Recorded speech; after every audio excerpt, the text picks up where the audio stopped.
Welcome to all. When we develop a curriculum, the proper transaction of curriculum is an important thing.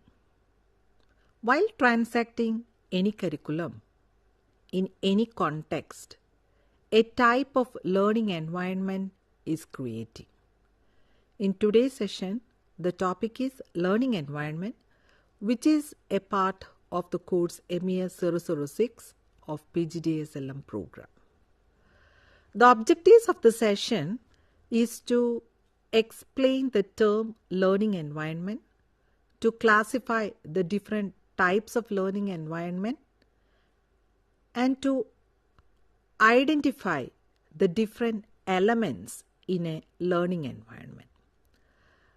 Let us first discuss about the term learning environment. You may be knowing about what is meant by learning. All of us know that learning is the process of modification of behavior after instruction. So what type of modification is happening? So for this modification, an environment is a must. So when we look at the definition of learning environment, we can see that it refers to the diverse physical locations, context, and cultures in which students learn. So here, when we look at the diverse context, there may be the classroom context, there may be the context outside the classroom, there may be the lab context, there may be a studio context. So different types of context are there for the purpose of learning. And what is happening in this context? When we look, we can see that there will be interaction with the individuals. Then we can see that a culture is developing in a particular context. Then comes the ethos, what is happening in that particular context, the organization of an educational setting, how it was organized. So all these things come together in the learning environment. And when we look at the learning environment, we may generally state that it is the place and setting where learning occurs. It is not limited to a physical classroom and includes the characteristics of the setting. Generally, the notion that develop in the mind of the individuals while hearing the term learning environment, they may think about or confine their notion with a particular physical context. It cannot be like that. Learning environment includes, as I stated earlier, there may be the interaction within the individuals, there the cultural beliefs will be there, and then the other patterns, what they are following, the ethos will be there, and then the organization of the institution. When we think of this learning environment, we can see that there are different components of an effective learning environment. The first component, that is the characteristics of learners. The second one, goals for teaching and learning. Third one, activities that support learning. And the next, assessment strategies. And the last one, the culture that influence the learning environment. Let us have a look on each item. The first one, that is the characteristics of learners. This learning environment, on this component which exists in the learning environment, there is less control on the part of the teacher, because the learner's characteristics, they are diverse in nature, their interests may be different, their aptitudes may be different, their learning styles may be different. So what is important here is that the control of the teacher upon the characteristics of the learners is less. But there are other components where the teacher can control the learning environment. So, regarding the characteristics of learners, we can state that nowadays we tell that the learners are learners with 21st century skills. They are diverse learners. And their abilities, capacities, their intelligence, everything, they are diverse in nature. Coming to the second component, we can see that it is the goals for teaching and learning. What is coming under the goals for teaching and learning? The purpose of teaching may be different from classroom to classroom, subject to subject.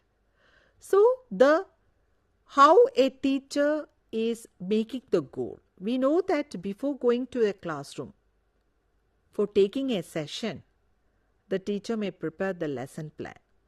So, there is the general objectives and the specific objectives. So, these objectives are formed before the class. So, there is control on the part of the teacher regarding the goals for teaching and learning. The third component, that is the activities that support learning. We know that a content alone cannot enrich the classroom. The way how we handle the content, how we transact the content, it is an important part. So there comes the efficiency of a teacher, how to support the learning, what type of activities can be given while teaching a particular content. So suppose a topic on solar system, if a teacher is teaching, how this content can be put into practice. The teacher can ask the learners to do the role play, or the working model, with the help of a working model, the teacher can explain the concept of the solar system.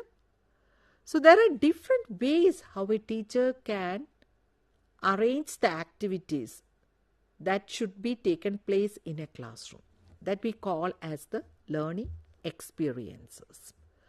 So while conducting the learning experiences, we should take into consideration of two aspects, that is what we are planning in terms as a teacher, what the teacher are planning, and for the students, how the teacher is planning. So these two things comes under the learning experiences. The teacher's experiences as well as the students' experiences. Then when we think of the classroom, on the screen you can see that there are two types of classroom. Classroom A and classroom B. What is the difference between these two types of classroom?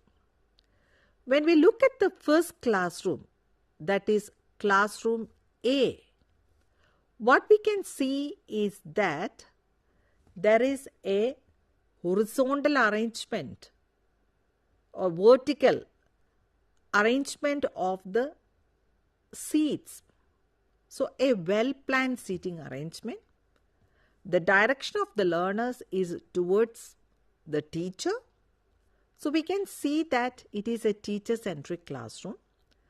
Coming to the second classroom, we can see that there are small groups where the learners are working together. They are interacting with each other, and some learners, they are drawing something. Here in this classroom, what are the features we can see? This classroom gives importance for the learning, different learning styles of learners. Some may be learning through kinesthetic mode, that learning by doing. Some are painting, and then some are in a discussion, that the linguistic ability we can find out, and some are doing the group discussion. So among these two classrooms, which one is lively? Surely we may select the second one.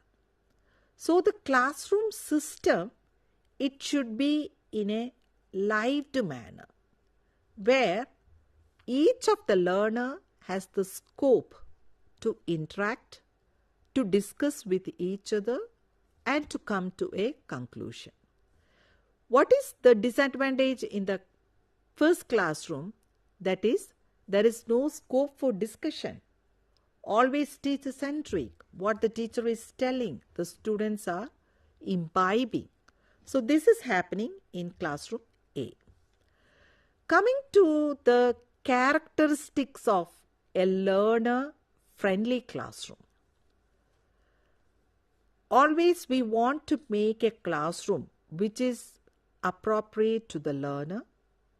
Hence, we may state that a learner-friendly classroom. Let us go to the different aspects of the learner-friendly classroom. The first aspect, that is relationships. So when we compare the friendly classroom with that of the traditional classroom, what is the difference that we can see? In a traditional classroom, it is teacher-centric. So the teacher addresses students, whereas in a friendly classroom, there is a friendly conversation and a warm welcome to all. The second aspect, who is in the classroom? There we can see that in the traditional classroom, the teacher and students with quite similar abilities. Whereas in a friendly classroom, the teacher and students with a wide range of backgrounds and abilities are there.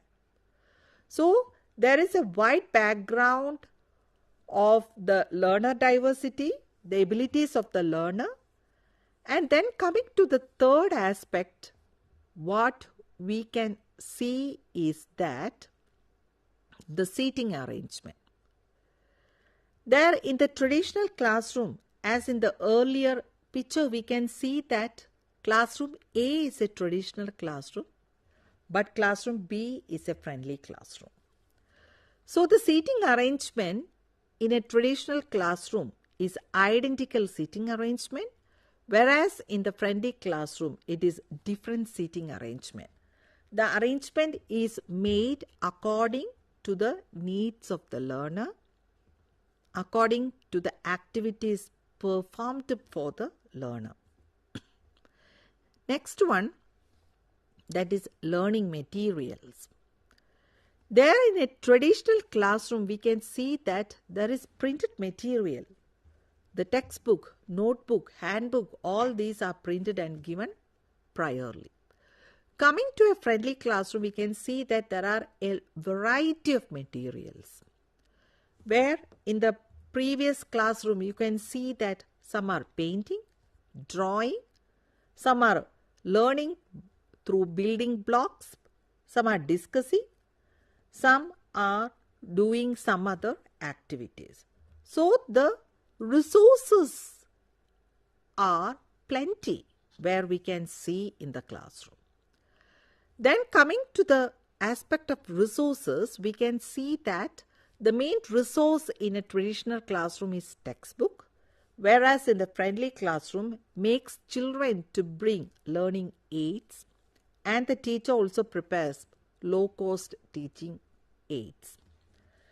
Then we can see that how the resources are utilized. There is no scope for the learners in a traditional classroom to refer many other resources because there is a fixed resources, that is the textbook. Whereas in the friendly classroom, the learners brings their own resources and there may be the scope for preparing the low-cost teaching aids and what is available in the classroom, that also can be taken as a resources. And coming to the last aspects, we can see that evaluation, how it takes place. Think of a traditional classroom. The main thing, the objective is to assess how much the learner has attained. For this, the main focus is upon recalling or recognizing or comprehension. That may be the main thing. So in such case, what is the main evaluation strategy? That is pen and paper test. Let us think of a classroom where there is a full kind of interaction. And what are the important things? There, the assessment is authentic assessment. And the teacher may resort to observation, how the learners are learning. As stated earlier, in classroom B, where the learners are discussing each other, how a teacher assesses the learners? Through observation schedule. What are the teacher going to observe? The teacher is going to observe how much interaction is taking place between the learner, which learners are participating actively and which learner is not participating actively, and how the teacher can involve or engage all the learners in the teaching learning process. Coming to the authentic assessment, there it is different from the traditional assessment. The assessment becomes authentic when there is scope for providing the real task. There is a context, real lived context, and based on the real lived context, the real task are providing. So the assessment becomes authentic. Take the case of a role play where the teacher has given the title that the Indian independence movement. So there it's so much vast. Suppose from that topic, a role play of the Dandi March, if they want to play. There we can see that the context is authentic. That is the Dandi March, how the students are going to play, and what are the ideas coming up from that role play. So this is an important thing when we wants to assess the performance of learner. So in this authentic assessment, we can see there are a lot of performance-based activities. We are giving more importance to the performance-based activities. And coming to the components, as I have discussed about earlier, the components of an effective learning environment, the fourth component is the assessment strategies. So we have discussed how the assessment is taking place. And the next component, that is the culture that influences the learning environment. What type of culture is arising in this learning environment? As a teacher, the teacher has to ask herself or himself some self-reflective questions. Some of the self-reflective questions such as, what type of classroom do I work? What changes can I introduce to make my classroom more inclusive and learner-friendly? How can I make the topics I teach more interesting? How can I arrange the classroom so that all children are learning together? So these are some kind of the self-reflective questions that a teacher is asking himself or herself. So the first question, that is, what type of classroom do I work? Whether it is a classroom where it is teacher-centric, or it is a classroom where the teacher gives importance for the learners. Coming to the second question, that is, what changes can I introduce to make my classroom more inclusive and learner-friendly? Here, the focus of the today's classroom, that it should be inclusive in nature. No one should be excluded because of some disability or because of some language disability or on the basis of caste, creed, religion, like that. There is no such type of biased preferences. Everyone is equal, so everyone should be included in the classroom. Coming to the third question, that how can I make the topics I teach more interesting? There comes the importance of giving different types of activities to the learners. So there the learning experiences is different to different learners. Coming to the last question, that is, how can I arrange the classroom so that all children are learning together? Whether the seating arrangement shows that it is focusing upon the teacher or it is focusing each other between the learners. So this are the important self-reflective questions. When we look at the types of learning environment, we can categorize it into 5. The first one, that is the learner-centered environment. Second one, knowledge-centered environment, or we may state that subject-centered environment. Then assessment-centered environment. Then the virtual learning environment and the community-centered environment. When we look at the learner-centered environment, what is important? Who makes an active role or who takes an active role? The learner takes. So the conceptual and cultural knowledge of each child is important in the learner-centered environment. Coming to the knowledge-centered environment, we have all the subject-centered, the deep learning, the content mastery is important in such type of learning environment. Coming to the next type of learning environment, we can see the assessment-centered, the feedback to learners, what type of feedbacks are providing. Whether the assessment, they are matching with the learning outcomes. Generally, there is a tendency on the part of the teacher to give some kind of questions that is given at the end of the textbook. The same questions may be given. But what type of learning outcomes the teacher frame? Are they matching with the activities that they provide? And regarding the types of feedback, whether the feedback are constructive feedback, positive feedback or negative feedback, it should come in the mind of the teacher.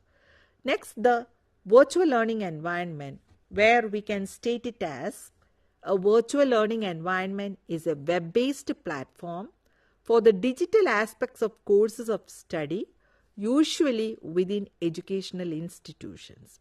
They present resources, activities and interactions within a course structure and provide for the different stages of assessment. So this web-based platform, what type of virtual learning environment are providing to the learners?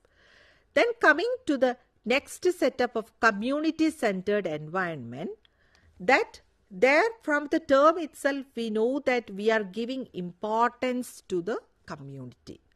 How far the exact environment is able to engage the community members in particular type of activity. That is the community-centered environment. So we have gone through the different types of learning environment that we can see that we can divide it into 5, such as the learner-centered environment. Next one, the subject or the knowledge-centered environment, the assessment-centered environment, the virtual learning environment, and the community-centered environment. Let us recap what we have discussed in this session. The first one about the learning environment. It is not just the physical context, it includes many things like ethos, culture, organization of the setting, then the interaction. Then we have discussed about the components that makes an environment effective. Then we have discussed about the different types of learning environment. And under the components, we have discussed about the different assessment strategies. Then we have discussed about the characteristics of the learners. Then in what all components the teacher has control and in what all components the teacher doesn't have control. That makes a real differences. Hope that all of you might have understood the concept of learning environment, where it doesn't mean the classroom environment alone. It includes what type of context or the environment the teacher is preparing for the learners to learn. And in order to make learning more friendly and to make the classroom learner friendly and learner engaging environment, let's have a real friendly classroom environment. Thank you.